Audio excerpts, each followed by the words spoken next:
రామకృష్ణారెడ్డికి court remand విధించింది. ప్రధానంగా హైకోర్టులో మధ్యంతర బెయిల్ రద్దు చేసిన వెంటనే పల్నాడు జిల్లా పోలీసులు వెంటనే పిన్నెల్లి రామకృష్ణారెడ్డిని అదుపులోకి తీసుకోవడం జరిగింది. ఇదైతే నరసరావుపేటలో కండిషన్ బెయిల్ తో ఉన్నటువంటి రామకృష్ణారెడ్డిని పల్నాడు జిల్లా పోలీసులు అదుపులోకి తీసుకుని ఎస్పీ కార్యాలయాన్ని సందర్శించడం జరిగింది.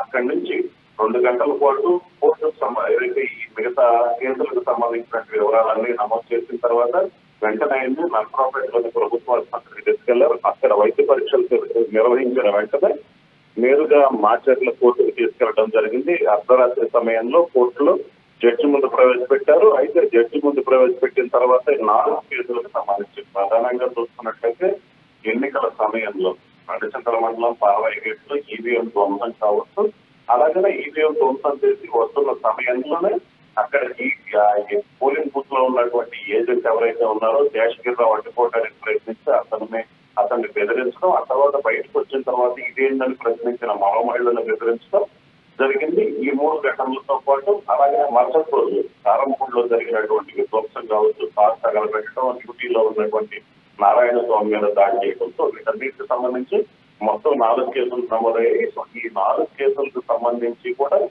పూర్తిగా కోర్టులో వాదోపవాదాలు జరిగి వాదనలు జరిగినంత ఈవీఎం ధ్వంసం సంబంధించి కావచ్చు, అలాగే పాలవాయి కేసులు మహిళలను బెదిరించిన కేసు. సో ఈ 2 కేసుల్లో న్యాయమూర్తి బెయిల్ మంజూరు చేయడం జరిగింది. అలాగనే ప్రధానంగా ఈ టీడీపీ ఏజెంట్ ఎవరైతే శేషగిరిరావు ఉన్నారో శేషగిరిరావుని ఈవీఎం ధ్వంసం చేసి అడ్డుకొని వస్తున్న సమయంలో శేషగిరిరావు ఆ పిన్నెల్లి రామకృష్ణారెడ్డిని అడ్డుకోవడంతో ఆయన్ని బెదిరించడం జరిగింది. దీనికి సంబంధించి 307 సెక్షన్ కింద కేసు నమోదు చేయడం జరిగింది. ఈ కేసులో ఆయన ఏవన్గా ఉన్నారు. ఈ కేసులో మాత్రం జడ్జి రామకృష్ణారెడ్డికి రిమాండ్ విధించడం జరిగింది. అలాగే కారంపూడిలో చూసుకున్నట్లయితే పోలింగ్ జరిగిన తర్వాత భారీ స్థాయిలో విధ్వంసం చోటు చేసుకుంది. టీడీపీ కార్యాలయం తగలబెట్టారు. 100ల సంఖ్యలో రాడ్లు కర్రలతో నడి రోడ్డు మీదనే పిన్నెల్లితో పాటు ఆయన అనుచరులు తిరగడం జరిగింది. దీనికి సంబంధించి అక్కడ టీడీపీ కార్యాలయం తగలబెట్టారు. టీడీపీ కార్యకర్తలు చెందిన కారు తగలబెట్టడం జరిగింది. ఈ గొడవను ఆపేందుకు ప్రయత్నించి అల్లరి మొక్కలను అడ్డుకునేందుకు ప్రయత్నించినటువంటి సిఐ నారాయణ స్వామి మీద కూడా దాడి చేశారు. ఈ దాడిలో సిఐ నారాయణ స్వామి కూడా గాయాలైనటువంటి పరిస్థితి ఉంది.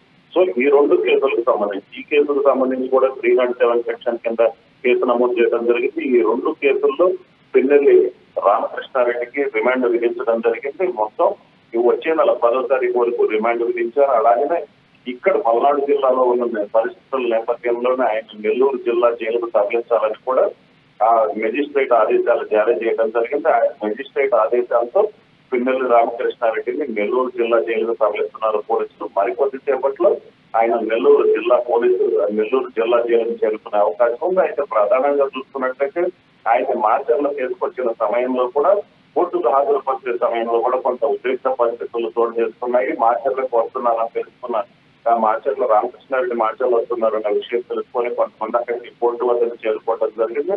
పిన్నెల్లి రామకృష్ణారెడ్డి వచ్చిన సమయంలోనే ఆయనకి వ్యతిరేకంగా, ఎందుకంటే చాలా కాలంగా మార్చర్లో కొన్ని ఏదైతే అరాచకాలు చేస్తున్నటువంటి పిన్నెల్లికి ఆ కోర్టుకు తీసుకొని రావడం, ఖచ్చితంగా అరెస్ట్ చేయడంతో అక్కడ బాణసంచా కాల్చడం జరిగింది. దీంతో పిన్నెల్లికి అనుకూలంగా ఉన్నటువంటి వర్గం వ్యతిరేక వర్గం మధ్య కొంత ఉద్రిక్త పరిస్థితి చోటు చేసుకుంది. ఇదే సమయంలో అక్కడికి టీడీపీ కార్యకర్త కొమర శివ రావడం జరిగింది. కొమర శివని చూసిన వెంటనే అక్కడ కోర్టులోకి తీసుకెళ్తున్న సమయంలో పిన్నెల్లి రామకృష్ణారెడ్డి కొమర శివకి ఎదురుపడటంతో అక్కడ కొమర శివ టీడీపీ కార్యకర్త కడుపులో పిన్నెల్లి రామకృష్ణారెడ్డి పొందడం జరిగింది. దీంతో అక్కడ ఉద్రిక్త పరిస్థితి కలిసి 2 వర్గాలు కూడా ఏదైతే నినాదాలు చేసినటువంటి పరిస్థితి ఉందో, అయితే అక్కడే ఉన్నటువంటి పోలీసులు అయితే మాత్రం అందరినీ కూడా అక్కడి నుంచి పంపించి వేయడం జరిగింది. మొత్తం మీద అయితే మాత్రం ఎన్నికల రోజు నుంచి కూడా ఇప్పటి వరకు మాచర్లలో జరిగినటువంటి గొడవలు దాడులకు సంబంధించి ఉద్రిక్త పరిస్థితులు చోటు చేసుకుని అలాగనే కేసు నమోదు చేయడం, పిన్నెల్లి రామకృష్ణారెడ్డి అజ్ఞాపంలో కలగడం,